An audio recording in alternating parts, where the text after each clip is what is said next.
제일 문제가 양변기 안에 세균이 생기는 거죠. 그게 안 생기게 하는 것이 제일 좋겠다. 자세한 방법을 말씀드리면 쉽습니다. 변기가 아주 깨끗한 상태로 처리가 될 것입니다. 지식인사이드 구독자 여러분 반갑습니다. 고려대학교 화학과 교수 이광열입니다.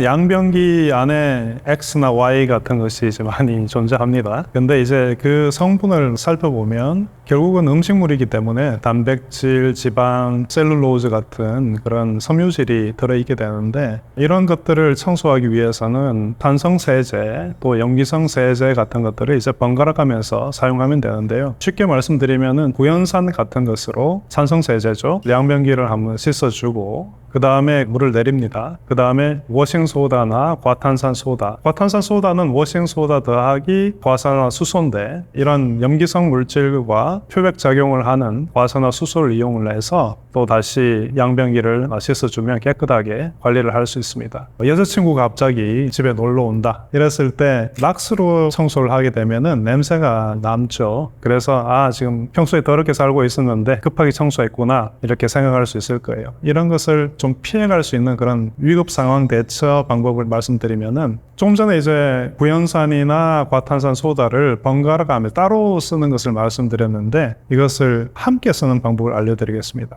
이 구연산과 과탄산 소다를 반응을 시키면 산염기 중화 반응이 일어납니다. 근데 특이하게도 워싱 소다에는 CO3-2-라는 그런 물질이 들어있는데, 산성 물질을 만나게 되면은 이산화탄소가 생깁니다. 그래서 급격히 기포가 발생하는데요. 찌꺼기 같은 것을 빨리 분해시킬 수가 있는데, 자세한 방법을 말씀드리면 쉽습니다. 먼저 과탄산 소다를 이용을 해서 변기의 더러운 부분을 먼저 솔로 청소를 합니다. 그 다음에 여기에 구연산을 뿌려주게 되면은 이산화탄소가 아주 급격하게 발생을 하면서 찌꺼기를 변기로부터 떼내게 될 거예요. 이때 이제 과산화수소가 같이 발생을 하겠죠. 이 과산화수소는 세균도 없애고 또 표백작용도 하는 그런 물질이기 때문에 변기를 깨끗하게 유지를 할 수가 있습니다. 이렇게 청소를 하고 물을 내리면 상당히 깨끗해질 텐데, 그 다음에 거기에다가 과탄산 소다나 과산화수소 만약 있다면 그런 것들을 좀 뿌려 놓는다든지 하면 변기가 아주 깨끗한 상태로 처리가 될 것입니다.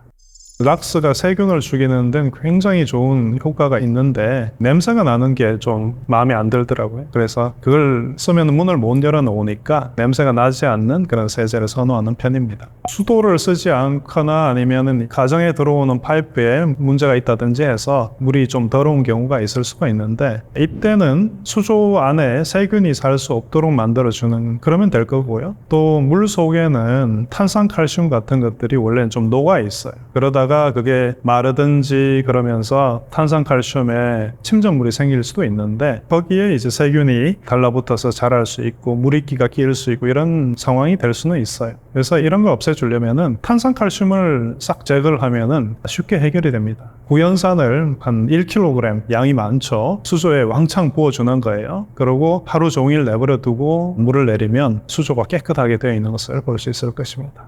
화장실이 보통 지저분하고 냄새가 나면 화장실을 꼴을 보기가 싫죠. 그래서 문을 닫아 놓게 될 거예요. 그러면 그 화장실 속에 샤워를 한다든지 했을 때 습기가 많이 차게 되는데, 문을 닫아 놓게 되면 세균이 증식할 수 있는 굉장히 좋은 환경이 되죠. 우리가 샤워를 하면서 떨어져 나오는 때, 이것이 전부 다 세균이나 곰팡이에게 먹이거든요. 곰팡이나 세균이 많이 증식을 하면서 악순환이 일어나게 될 거예요. 그런데 화장실이 깨끗하다 그러면 문을 열어 놓을 수가 있겠죠. 세균 증식을 잘 못할 것이고. 그래서 더러워지는 그 과정이 지연이 되겠죠. 그래서 훨씬 좋은 생활 환경이 될 수가 있을 것입니다.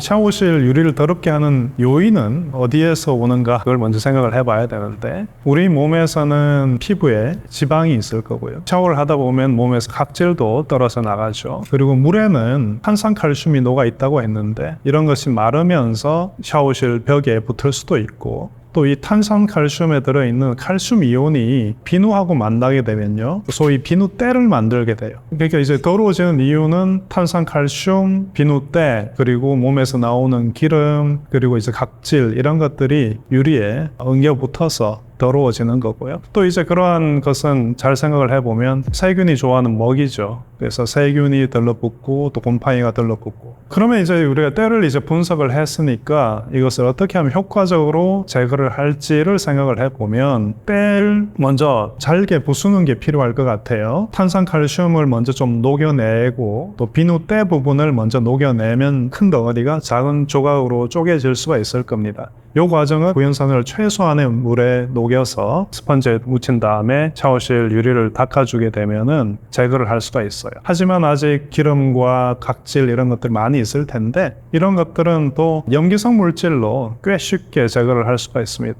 그래서 우리가 쓸 수 있는 탄산 나트륨, 워싱소다라고 불렀죠. 이 워싱소다를 소량의 물에 녹인 다음에 스펀지로 문지르고 물로 씻어내고, 만약에 이게 마음에 안 들면 그 과정을 반복을 해도 됩니다. 그러면 깨끗하게 이제 될 텐데, 이제 그런 다음에 유리에 물이 들러붙었을 때 세차장에서 나왔을 때 표면에 물방울이 또르르 굴러가는 그런 상황을 만들고 싶죠. 그걸 하기 위해서는 어떻게 하느냐, 샴푸 같은 것으로 유리 표면을 닦아주고 물로 헹궈주면 꽤 괜찮은 샤워실 유리 상태를 만들 수가 있습니다. 물에는 칼슘이온 그리고 탄산이온 같은 게 녹아 있죠. 근데 이게 마르면 탄산칼슘 침전물이 생깁니다. 수전이 스테인레스로 만들어져 있잖아요. 반짝거리고 아주 거울 같은데 거울 위에 흰 가루가 보이면은 기분이 나쁠 뿐이죠. 그게 특별히 더럽고 그런 건 아닌데, 그래서 이거는 구연산이나 또 식초와 같은 산과 반응을 하면 쉽게 녹여낼 수가 있어요. 그렇게 구연산이나 식초로 침전물을 제거를 하고 난 다음에 정류수라는 게 있어요.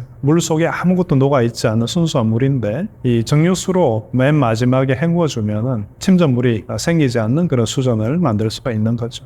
욕조를 어떻게 하면 깨끗하게 할까? 좀 전에 제가 샤워실 유리를 깨끗하게 하는 방법을 말씀드렸죠. 그거하고 똑같이 하면 됩니다. 먼저 구연산으로 물에 조금 녹여서 욕조를 닦아주면 일종의 스케일링을 하듯이 그렇게 닦아낼 수 있고요. 그리고 또 워싱소다를 물에 녹여서 닦아주고, 이걸 반복을 하기도 하고 그냥 한 번만 해도 괜찮아요. 근데 아마 하시면 깜짝 놀라실 거예요. 어둠침침한 색을 가졌던 이 욕조가 언제 이렇게 반짝거리게 되었나, 그리고 또 거꾸로 평소에 얼마나 더러운 환경에서 살고 있었는지도 알 수 있게 되겠죠. 많이 바쁘잖아요, 우리가. 그래서 저는 청소를 자주 하면 좋겠으나 화장실 청소를 일주일에 한 번 정도만 실제는 하고 싶어요. 그래서 꼼수를 좀 쓰는 편인데, 제일 문제가 샤워실에서 샤워를 하고 나면 때나 각질이나 이런 것이 떨어져 나오고 또 거기에 있는 물 때문에 세균이 생기는 거죠. 그래서 이제 울긋불긋한 또는 이제 검은 얼룩들이 생기는데, 그게 안 생기게 하는 것이 제일 좋겠다. 그래서 어떻게 하느냐, 소금통 같은 데다가 과탄산 소다를 좀 부어 놔요. 그리고는 뭐 소금을 치듯이 욕조나 이제 화장실 바닥에 아주 조금만 뿌려 놓습니다. 그러면 만약에 욕조 바닥에 수분이 있다면 과탄산 소다를 조금 녹여낼 거예요. 그런데 녹으면서 과산화수소가 나오게 되는데, 이 과산화수소가 물 속에 존재하는 세균하고 만나게 되겠죠. 그래서 세균을 죽일 수가 있습니다. 그런 다음에 이제 주말에 한번 가볍게 청소를 해줍니다. 배달 음식 용기의 가장 큰 문제는 기름이죠. 주방 세제를 써봤자 끈적끈적하게 잘 닦이지를 않습니다. 그래서 그러면 어떻게 해야 될까? 기름이라는 것은 결국 유기산이거든요. 산은 염기하고 반응을 할 수 있습니다. 세제 중에 워싱소다라는 걸 제가 여러 번 말씀드렸는데, 이 워싱소다는 말 그대로 씻는 데 특화된 물질이에요. 꽤 강한 염기성을 띠고 있는 물질인데, 이 워싱소다와 기름이 만나면 둘이 반응을 해서 손 씻을 때 쓰는 비누 있죠. 그 비누 성분을 바로 만듭니다. 그러면 이제 비누는 물에 굉장히 쉽게 녹여낼 수 있잖아요. 그래서 어떤 식으로 하냐면 배달 용기에 워싱소다를 좀 뿌려 넣습니다. 그 다음에 물을 조금 넣고 열심히 흔들면 됩니다. 그러면 기름이 비누로 바뀌면서 깨끗하게 제거를 시킬 수가 있는데, 배달 용기 중에 더 골치가 있죠. 고춧가루, 고추기름이 묻어있는 그런 용기는 청소가 굉장히 힘들잖아요. 이때는 워싱소다에 뭔가 약간 더 이제 간을 치면 되는데, 그게 이제 과탄산 소다를 쓰면 되는 겁니다. 그래서 과탄산 소다를 통 안에 넣고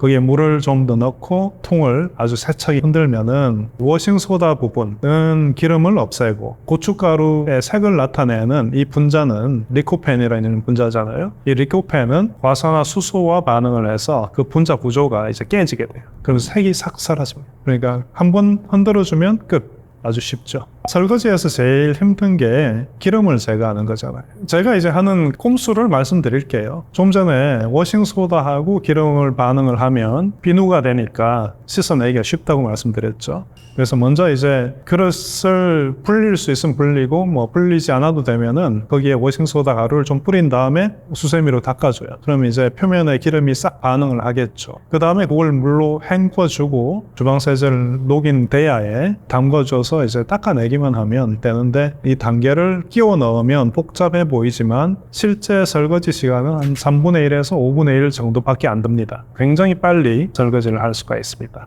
고기를 굽다가 태워 먹었는지 소스를 태워 먹었는지 그런 것들이 있는데 크게 생각을 해보면 산이나 염기나 산성세제 구연산, 염기성세제, 워싱소다 이런 것들은 각각 설탕 같은 것을 태워 먹었을 때 생기는 이터 결합이라든지 단백질을 태워 먹었을 때 생기는 그런 결합들을 잘 잘라줄 수가 있거든요. 특히 워싱소다는 고기를 태워 먹었을 때 아주 효과적이에요. 그래서 어떻게 하느냐, 이 워싱소다를 탄 부분에 먼저 좀 가루째로 좀 뿌려주면 돼요. 그 다음에 물을 약간만 붓고 수세미로 이제 세게 닦아주면은 탄 부분이 많이 제거가 되는데 거기에 이제 약간 더 효과를 가미할 수 있는 비법인데 워싱소다 한 스푼, 과탄산소다 한 스푼, 그 다음에 물 조금, 그 다음에 수세미로 한번 닦아보세요. 그럼 이 과탄산소다에는 역시 또 과산화수소가 녹아 나오잖아요, 물에서. 과산화수소가 산소 원자를 전달을 해주면서 분자들을 쉽게 깰 수가 있어요. 그래서 그렇게 닦아주면은 조금 전에 얘기했던 속도보다 좀 더 빨리 제거가 될 수 있습니다. 실제 어제 아침에 냄비를 좀 태워 먹었는데 그렇게 했을 때 굉장히 빨리 깨끗해지는 것을 이제 발견하고 굉장히 자신 있게 제가 말씀드리는 부분입니다.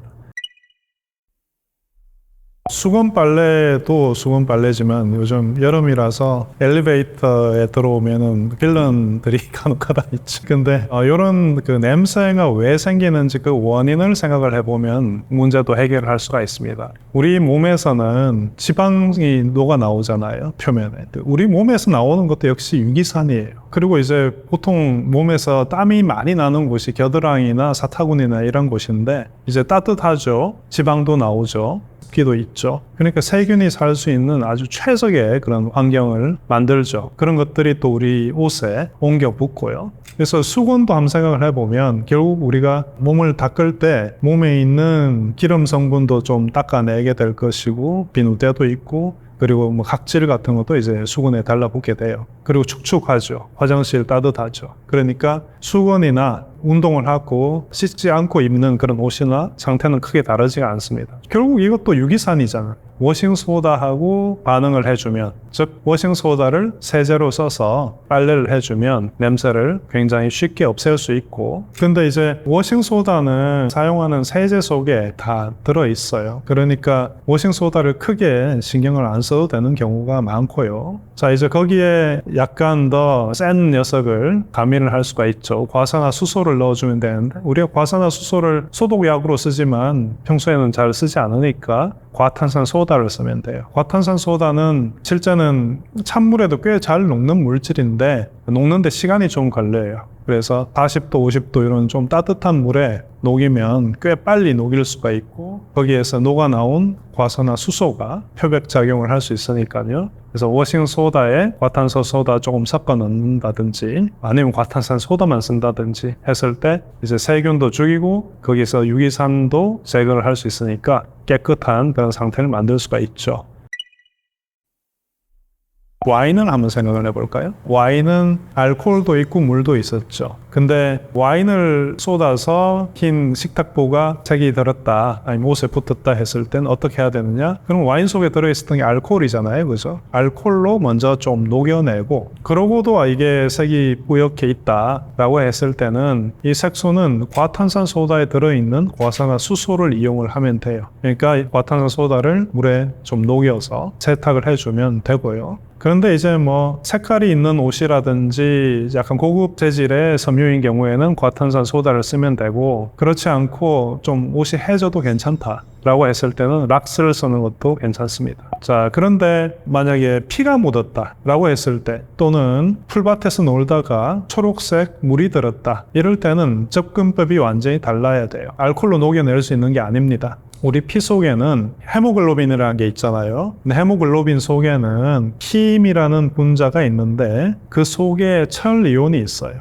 이 철 이온이 떨어져 나가면은 피의 빨간색은 없어질 거예요. 또 이 초록색은 엽록소에서 나오는 거죠. 엽록소도 마그네슘 이온이 있어서 색이 나오는 거예요. 그러면 마그네슘 이온이나 철 이온을 떼내면 되죠. 그래서 떼내는 방법은 아주 단순합니다. 식초나 구연산 같은 산을 피나 풀물이 묻은 이곳에 넣어주게 되면은 철 이온이나 마그네슘 이온이 떨어져 나가면서 색이 사라지는 겁니다. 먼저 이걸 생각을 하셔야 돼요. 화학 반응은 사용하는 물질의 양에 따라서 소량을 쓰게 되면은 약간의 열만 나고 끝나는 경우가 많지만, 아주 많은 양을 쓰게 되면 열도 많이 나고 격렬한 그런 반응이 일어날 수가 있습니다. 또 어떤 물질들은 반응을 하면서 유독한 물질을 만들어낼 수도 있거든요. 예를 들어서 락스하고 식초. 실제는 코로나 시절에 많은 주부들이 집에서 이제 청소를 할 때 락스와 식초를 섞어서 써요. 원래 락스가 냄새가 좀 매캐하니까, 그러니까 이 둘을 섞어서 하는 거죠. 우리나라 찌개 문화가 있으니까. 그러다 보니 뭔가 매캐한 냄새가 더 심하게 나오니까 청소 더 잘 되고 거품도 막 나니까 좋아했는데, 실제는 어떤 일이 생겼냐, 락스하고 구연산이 반응을 하면 거기서 부산물로 염소 기체가 나옵니다. 염소 기체는 많이 마시면은 사람이 죽을 수도 있는 그런 물질이에요. 이런 걸 이제 조심하셔야 되고, 또 과산화수소하고 락스를 섞는다 그러면 산소 기체가 아주 격렬히 발생을 해요. 그러니까 여기에서 주 포인트는 격렬하다는 거죠. 그래서 조그만 양을 쓰면은 괜찮습니다. 근데 한꺼번에 많은 양을 섞어서 했을 때 그 물질이 튈 수도 있죠. 그래서 눈에 튀어 들어간다든지 그럴 때 굉장히 위험할 수도 있고요. 많은 주부들이 스프레이통 좋아하잖아요. 기왕이면 세제 3번에 많이 녹여놓고 닫아놓고 나중에 덜어 쓰겠다 이런 생각을 하는데, 청소나 빨래에 많이 쓰는 과탄산 소다, 근데 이 과탄산 소다는 물에 녹으면은 워싱 소다하고 과산화수소가 발생한다고 했잖아요. 근데 이 과산화수소는 시간이 지나면은 뭘로 바뀌냐면 산소 기체 더하기 물이 됩니다. 그 통이 아주 빵빵하게 부풀 거예요. 운이 나쁘면 이게 터지면 폭발물이죠. 집에서 이제 폭탄을 만드는 겁니다. 그래서 이런 것들은 이제 조심을 했으면 좋겠다, 그렇게 말씀드리고 싶습니다.